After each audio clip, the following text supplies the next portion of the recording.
With us today is Chip Conley. He is an American hotelier. I don't even know if I'm pronouncing that word correctly.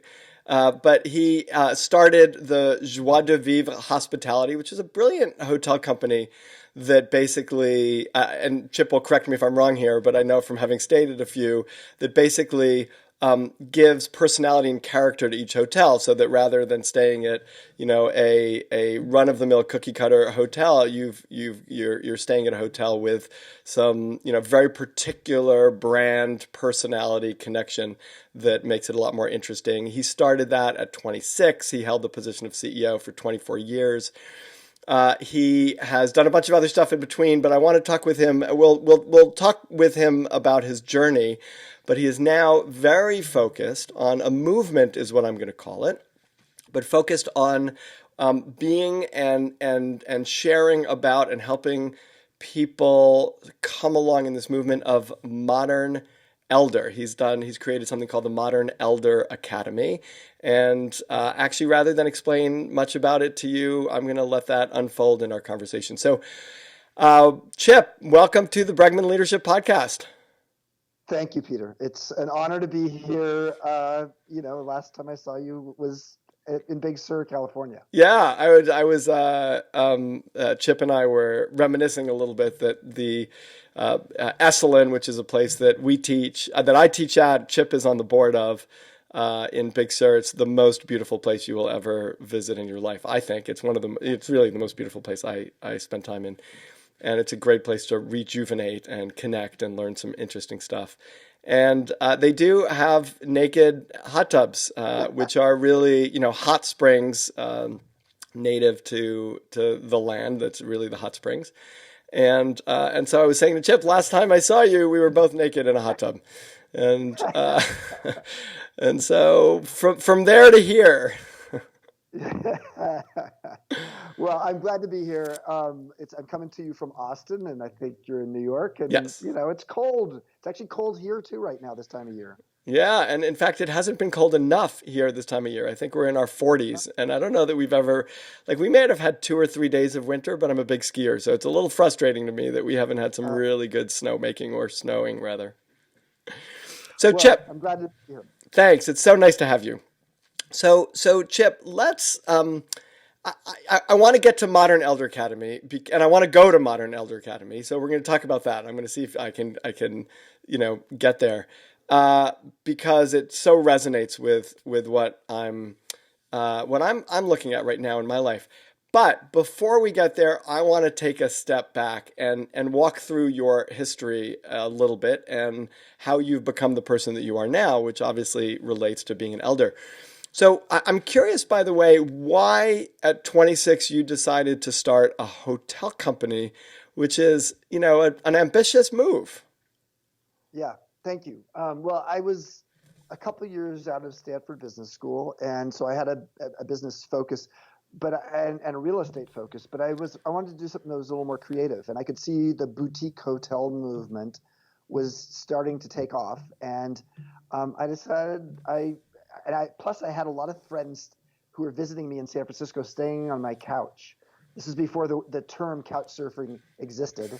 And so I, with a focus group of about 10 or 12 people staying on my couch, I found out that if I could create an affordable hotel that had personality, that had some nice design, I might be able to make a business out of it. And my first hotel was called the Phoenix. It was a broken down, pay by the hour motel in the Tenderloin of San Francisco, not a nice neighborhood. And 33 years later, it's still the rock and roll hotel of San Francisco. And I created 52 boutique hotels during that time, running the company. Yeah, it seems like such a bold move, right? Because it's also, now people often start businesses in the ether, and it requires, some investment and some commitment, but it's, that's an old school business to actually the business itself requires brick and mortar like it is. It's not Airbnb, and we'll talk about Airbnb in a sec. But I'm curious about whether that's something you think is easy. This is a strange question, but is that something that's easier to do at 26 than it is at 56? It's a really good question, because it's one of the questions we talk about at the Academy. Why is it that we have more of an openness to being what we call liminal be in transition, maybe being awkward in a beginner's mind earlier in our life, whereas we get into midlife and we're less inclined to. The reasons it's easier earlier are the following. You have less to lose. Uh, you're often not in a position where you have kids or family that you're helping to fund. Mm-hmm. I think also there's an element of you don't know what you don't know, and so Mm-hmm. there's an element of like, okay, I'm willing to do it because it's worth the risk. I mean, I think as you get more experience, and there's actually some great data on this now from the Kaufman folks in Kansas City, Missouri, where they've been able to study that generally people in their 50s are more successful than people in their 20s or 30s at starting businesses. Now, this flies in the face of what we see in Silicon Valley, Right. and the Mark Zuckerbergs and the Brian Chesky from Airbnbs. But the fact is, as you have more experience under your belt, you actually are more likely to be successful. And so while it's easier to do it when you're younger, it's more likely you're going to be successful when you're older. Yeah, it's interesting. My 14-year-old daughter has decided she wants to start a pajama company made out of recycled bottles. So, like, take the recycled bottles and, like, environmentally friendly, create, buy the thread from people who do that and create pajama companies. And, she's come to me for advice. And, the advice I would give a 50-year-old or 30-year-old even would be like, let's create a business plan. And what I said to her is, yeah, here are the components of a business plan. These are the things to think about, but don't think too much about them. Like, don't like, Yeah. because you could get yourself so caught up in the complexity of it that you give up before you've even started. So like, just, Well, that describes my situation because I did have a business plan and I'd gone to Stanford Business School. But to be honest with you, I was just so passionate about the idea of creating a rock and roll hotel in San Francisco where all my friends could go and stay and like hang out with all the bands coming through town. I didn't really think too much beyond that, but it turned out it was a good idea. And it became a success against all odds. And so I agree. I think being passionate and purposeful, pretty important. Uh, you also need to make sure you've got enough money to those first year or two when it's frankly you're starting it out. It's usually difficult. mhm. So I think I had enough money in the bank to make it work. Did you get investors? It's not really a venture capital thing, both back then and the kind of business.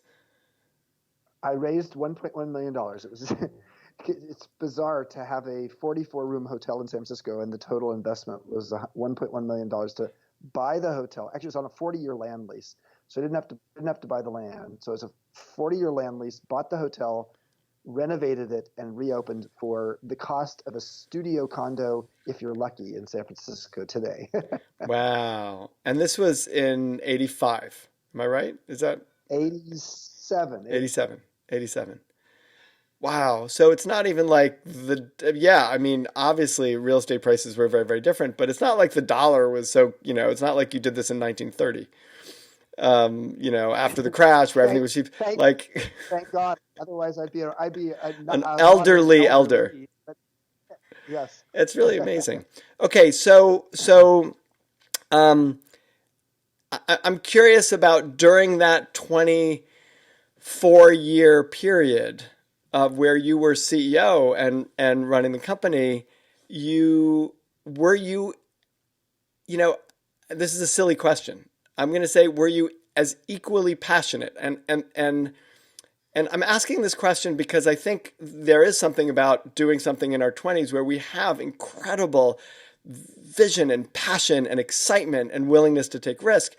And I think that begins to ebb a little bit for a lot of people as they continue to, run their businesses or work in their businesses or do, lead. And it's, one of the big challenges, I think, is to have people with experience who are equally passionate as they are experienced. And I'm curious what that journey was for you over the 24 years. No, it's interesting. I'm a big fan of Abraham Maslow, Mm-hmm. who spent some time at the Esalen Institute. I wrote a book called Peak: How Great Companies Get Their Mojo from Maslow.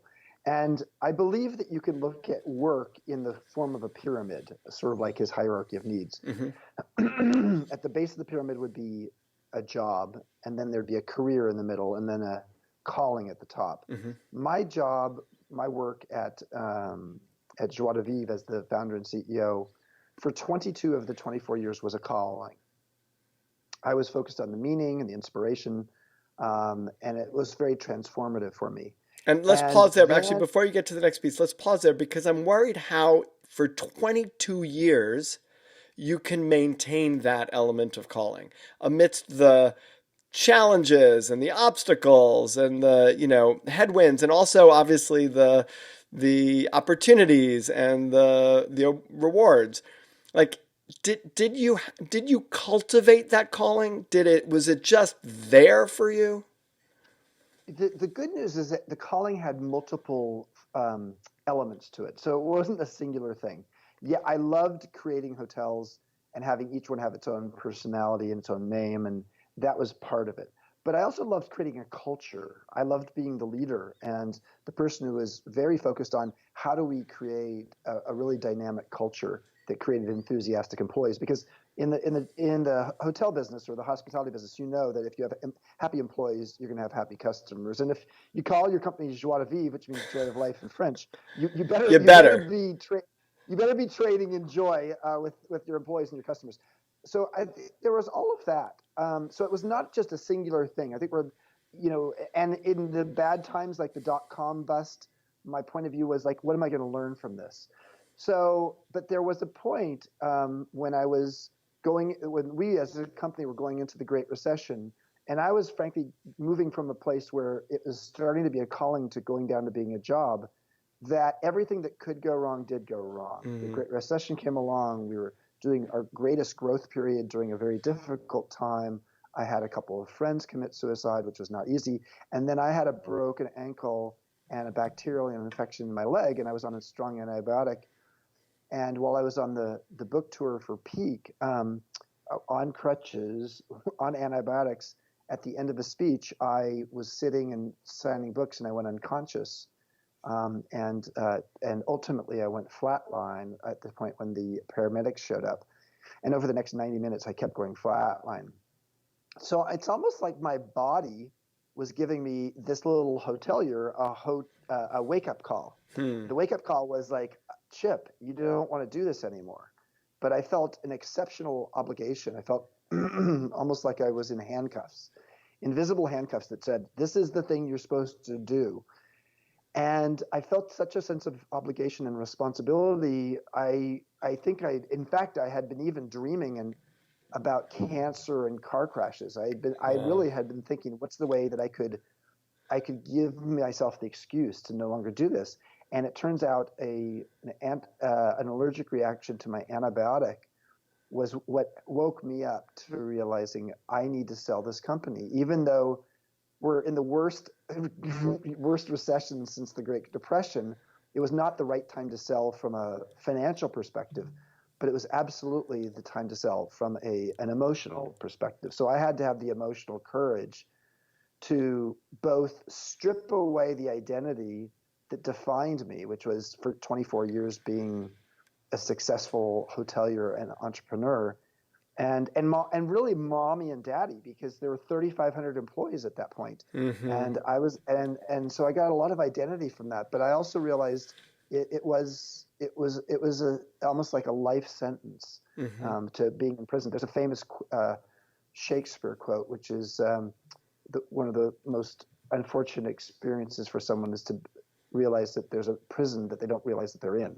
Mm-hmm. And so for me, I realized the prison I was in, and that's when it went to being a job. And when a calling goes to being a job, the anesthetic wears off. you know, Yeah. when you're doing a calling, you can jump over buildings in a single bound, and you're willing to do things that the average person would find maybe painful, Right. and everything became painful all of a sudden. I was just in a conversation with a colleague of mine, Neha Sangwan, who is doing a bunch of work on conscious capitalism right now, but she's a physician. And she talked to me about these 5 questions that she asks or asked when she was really practicing physician. She might still be. Um, after, like when she's in the hospital with them the next day, kind of thing. and they're going to be in the hospital for another day, and it's going to be 24 hours till she sees them again. And she gives them homework, and the homework, which you sort of did in that moment, was she asked them these 5 questions. Why this? Right? Like, why did you get sick in this particular way? Why now? Right? What might you have missed? Hmm. What else needs to be healed? And Mm. what is your heart saying? Wow. And That's beautiful. That's beautiful. I isn't it love that. beautiful? And it's like for all of us. And so here I have a question for you. I want some advice for me. So I between the ages I hit 50 and now I'm 52, and all sorts of things, little things, not big things, but things have happened. Like I got the shingles shot, right, in order to the vaccine, and a week later I got a full-blown case of shingles. And they say it's impossible. They say there's no way. It's a dead vaccine. My brother, who's a physician, says it's total coincidence, but it's quite a coincidence. But anyway, I got shingles. Then I was on my bike. I got into a bike accident. I went headfirst into a parked car, but it was, and my body hasn't quite felt like things aren't working exactly right. Like the right side of my body, I'm sort of now doing physical therapy. But it feels like for a while there's been a certain unease that's been growing in me that is not at all displeased with what I'm doing, but feels like there's something bigger and deeper that I'm moving Hmm. towards. And and I hear your story and I think that's an unignorable event that you had, Yeah. right? I mean, people Yes. ignore that event all the time, by the way. But it's like it's like you flatlined, and it's Hmm. hard at that point not to go, "Ho, what's going on?" Even though Yeah. you could argue, like you could just say, "Well, I had an allergic reaction to an antibiotic. That's what went on." Right? There's no reason to question anything, but you take it as an opportunity to question. And you're looking at your life and you're saying, "This is now I've realized untenable." And I had, Jim McKelvey was just on the show, who was the co-founder of Square, and he talked about a similar event. And and I think for myself, I'm not in that place. So I'm not, and I think there's a lot of people like me who are not in that place. I'm not in the place where I throw up my arms and go, "This is not working." Thank God I have like, a family that I love and great kids, and I love my work, and I have enough. But there is still a sense, enough dissatisfaction to say there's something deeper here I'm not touching on. And my Hmm. question is, what's your advice for people who have not hit like a low in that way, but still need the emotional courage? Like there's stuff I'm going to have to feel if I say I'm going to take some risks and go and speak more from my heart than my head, for example, even Hmm. though my head's worked for a while, I'm still working. And so there's a risk to saying I'm gonna move in that direction. And I'm just curious if you have thoughts about it based on your experience or based on all that you know. Well, based on my experience and also based upon what we're seeing at the Modern Elder Academy, I think that most of us who have a hard time with our emotions try to outrun them.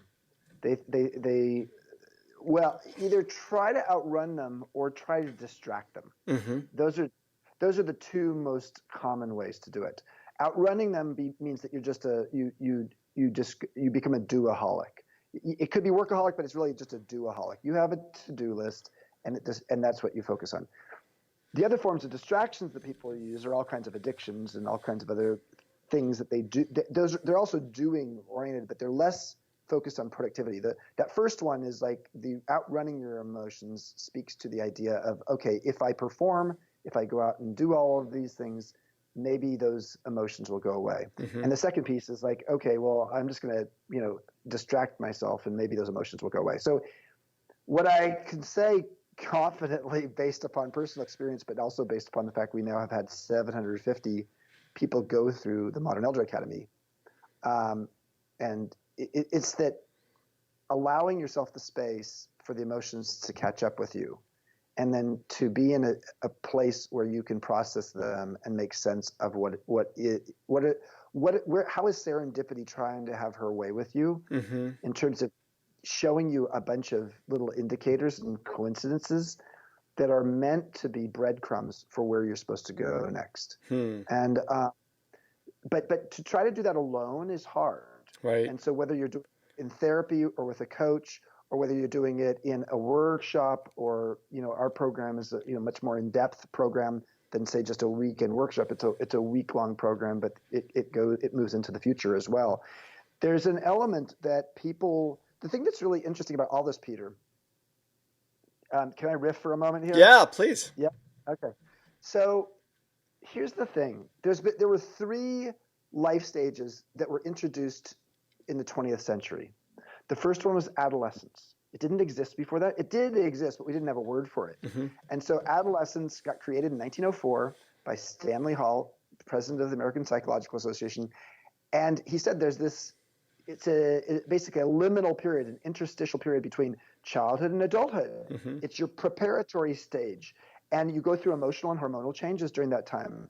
And once that was discovered, society said, okay, let's give these people who are 12 to 18 years old proper schools and tools, like public junior high schools and high schools, to prepare them for adulthood. Great. The second one is retirement. That was a 20th century phenomenon. We realized, okay, people, especially with people doing backbreaking industrial work, they need to retire by 65 or earlier, and they need a pension, and then need Social Security, and okay, let's give them something, and we did. The third, the third life stage of the 20th century that got created was midlife, and all it has is a bad brand. Crisis. Midlife crisis, exactly. We've done zero, and the term midlife crisis is 55 years old. It was created in 1965. Midlife is a new era, partly because longevity in the United States was 47 years old in 1900, 77 years old in the year 2000. So midlife became a new thing. But we've done very little to help that. Mm-hmm. So this is a great segue to say, listen, what we need more of is for people in age, especially ages, midlife used to be considered 45 to 65 or 40 to 60, depending upon who you listen to. Today, I think midlife is 35 to 75, because in many industries, people feel a little irrelevant earlier, mm-hmm. and a lot of people are actually working longer. So what we need is these midlife wisdom schools. We need these places where people go to imagine how to repurpose themselves and mine their mastery, mm-hmm. and figure out if there's a bunch of coincidences happening in your life, as are happening to you right now, Peter, that you can try to make sense of them and then help with a group of people to help figure out what's next. I'm a big believer that wisdom is not taught, it's shared. Mm-hmm. So actually being in in our case at the MEA, Modern Elder Academy, 16 to 20 people in your cohort who are there going through their midlife transitions, you can learn so much from each other. How do you discern from this is a wake-up call to versus this was an allergic reaction to an antibiotic? This is how do you take the leap of faith that there's a message for you in this versus, you broke your leg or that stuff happens. You see the trend line. If there's a trend line, if it's a singular thing, maybe not. But for me, I could see the trend line. And the trend line for me was wow, I hate my job. I used to love, going into the office on Monday morning. No, I do not at all. And and there's a bunch of other things that I can point to say, there's a trend line here. I'm supposed to have this wake up call. So I think being able to sort of understand what's going on for yourself and trying to understand how much of it's specific to situational or circumstantial factors, mm-hmm. or how much of it's other.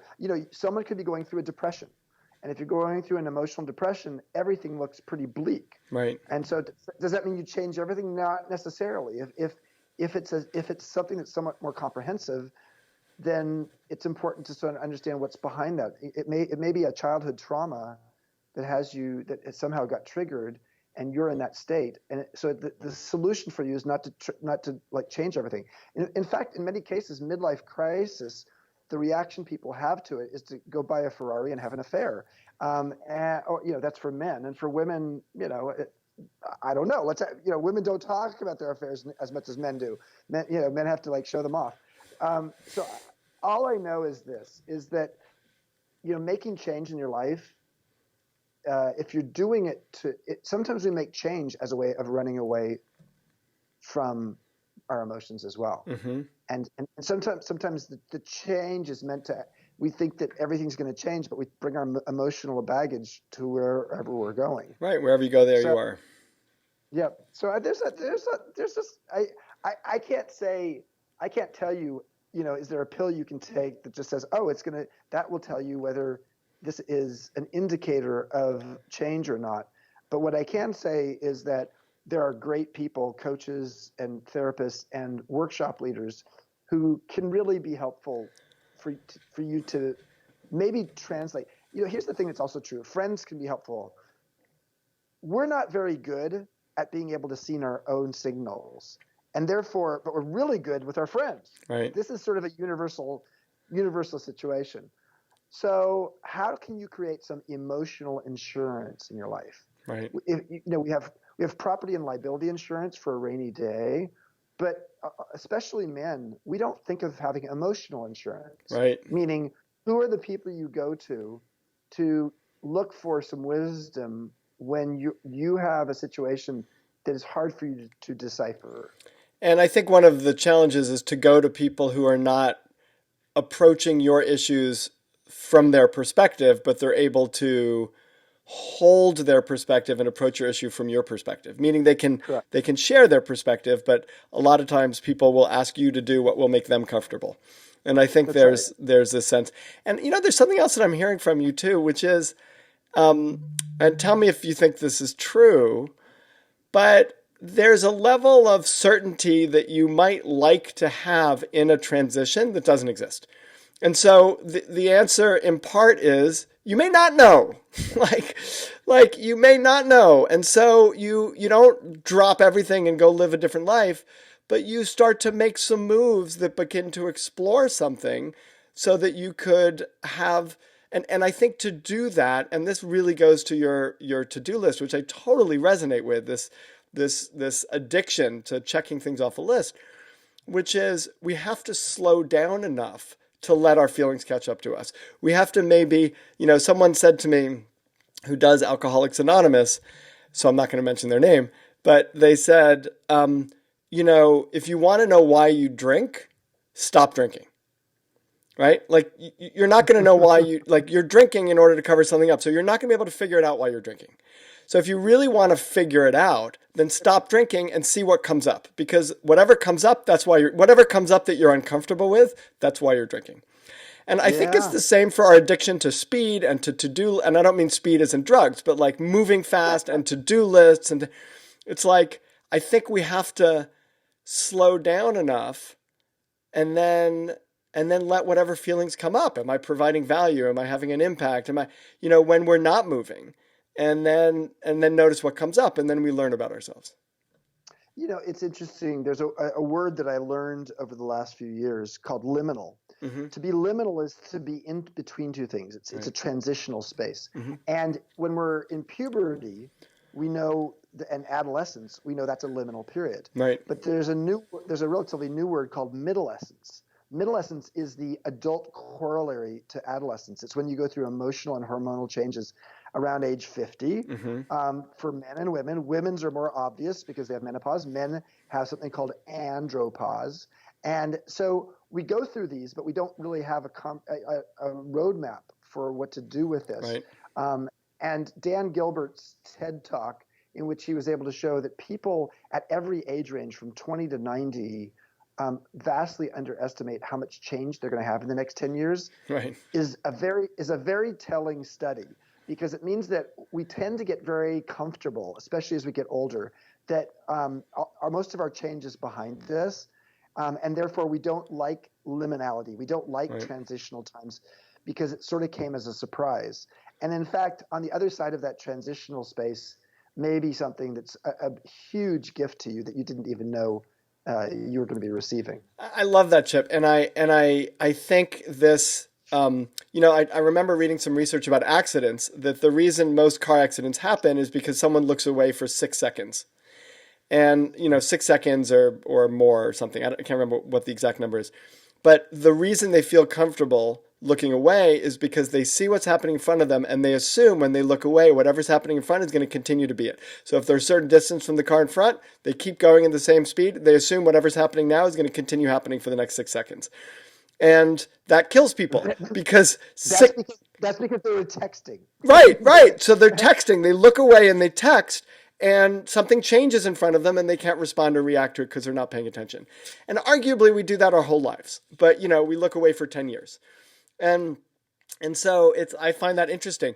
So tell us about the Elder Academy, the modern Elder Academy.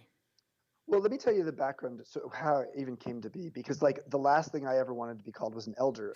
I'll be honest.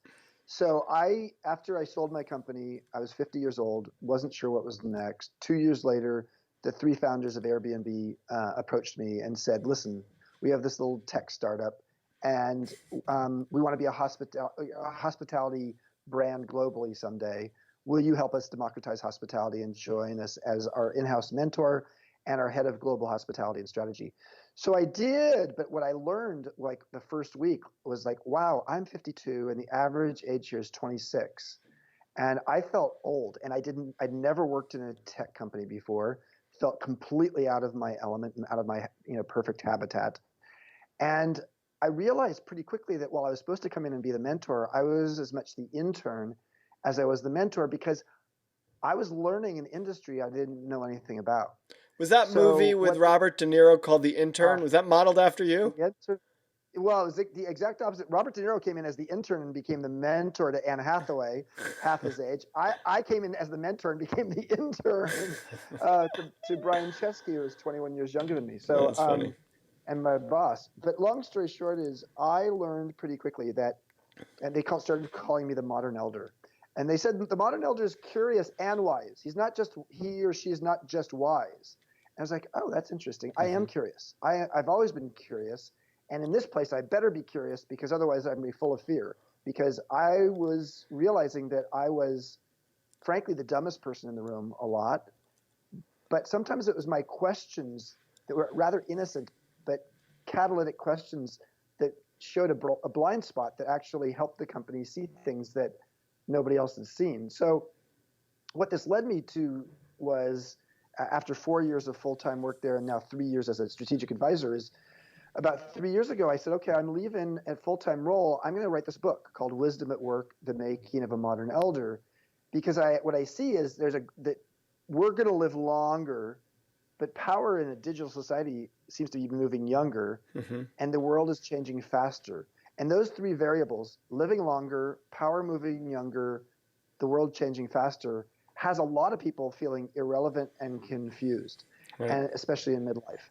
And so in the process of interviewing people for the book, what became very clear to me is that we don't have schools and tools for midolescents. We have them for adolescents, created 100 years ago. But now it's time for us to realize that there are a lot of people who are in their 40s or 50s or 60s, and they want to continue to be relevant, but they're not sure where to go to actually repurpose their wisdom and shift their mindset about aging, because there's something called the U curve of happiness, and you're just at the end of the bottom of that curve. So the U curve of happiness shows that between about age 25 and about 47 to 52, people go in a long, slow decline of happiness. And around 47 to 52, but pretty much 47 to 50, people sort of hit bottom on average. This is across all cultures. It's been studied across the world. And then people tend to be happier in their 50s than 40s, happier in their 60s than 50s, happier in their 70s than their 60s. Why? Now, I know the why is very interesting. The why has to do with a few things. Number one is there's the mashup of responsibilities and identities that people get tired of carrying all the baggage. So it's like the first half of our life was about accumulating. accumulating roles and responsibilities and children and stuff, so that by your late 40s, you feel like you're carrying a huge load. And midlife is a marathon. So trying to run a marathon while you have all of these identities packed, on your back, means that you have to do your great midlife edit. Hmm. And this is something we do at the Academy, the great midlife edit, which is basically saying what's no longer serving you, what mindsets, identities, responsibilities, ways of being are you ready to let go of and move on from. And it's not because we're saying, okay, everybody should leave their family or anything like that. No, to be honest with you, the number one thing that people tend to need to let go of are mindsets that are actually holding them back. Hmm. And so that's what so that's really a part of it. The other thing that happens is people do what Brene Brown calls the great midlife unraveling, and they actually sort of realize that it's time to rejigger their expectations. If disappointment equals expectations minus reality, and by 50 years old, you can sort of see reality and you can sort of see the future, you're not going to be president of the United States. You didn't marry your soulmate. Your kids are not perfect. You're not going to make as much money as you thought. Okay, it's time to actually rejigger those expectations, but also to actually realize what is it that you have some gratitude about that actually is actually serving you. And what's curious is that as you get older, you start feeling more gratitude. Now, this Hmm. is I know we know grumpy uncles and parents and things like that, and so there's obviously people who don't fit the profile, but the studies around the U curve of happiness are so widespread at this point. The research is so consistent that it's a thing. Right. It's also interesting because Dan Ariely has done some research around, actually very interesting research with people who had colostomy bags, right? Which is like not a pleasant experience at all. And You, he, you, you do your best not to run into them. exactly. And he went to people, they looked at people whose happiness levels of people who had permanent colostomy bags versus people who had the possibility in 6 months of having them removed, meaning like that it was like possibly temporary and your intestines would be working again and you wouldn't need to have a colostomy bag anymore. And the happiness, you would think that the happiness levels of people who had temporary colostomy bags would be higher because they had the Mm. potential to go back to a normal life. But the answer is it was much higher in the people who had permanent. And it's because it was because uncertainty is what's so concerning, Yeah. rather than the new reality, which they can get adjusted to. And so in some ways, what you're describing is you've gone through this period. Yes, it might be depressing to give up being president, but now that's no longer on the table. Unless you're in your 80s and running for president, it's generally no longer on the table. And so you take things off, and you're in some ways reducing some uncertainty in your life because your Yes. options are narrowing. And like in the one hand, you can look at that and say that's not a good thing, but on the other hand, it means that we've got more clarity about what's going to happen.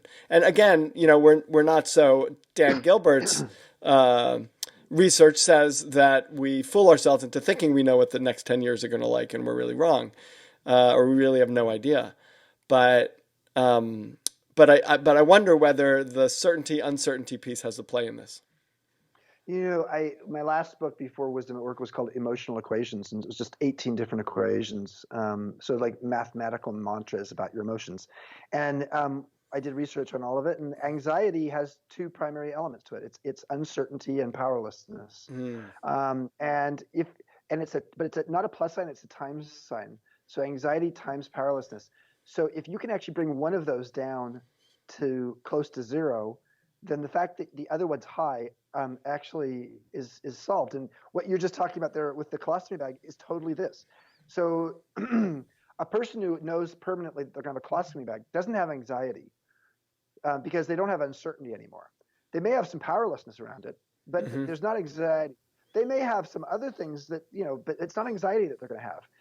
And anxiety, when you have a combination of both uncertainty and powerlessness, which is the person who frankly has the temporary one, it actually inflames the anxiety. And so, yeah, I mean, I love what you're doing, Peter, because helping people become more emotionally fluent is something we should teach in junior high school. Right. But for some reason we don't. Instead, our teachers or our parents, who aren't necessarily, they weren't taught very well themselves.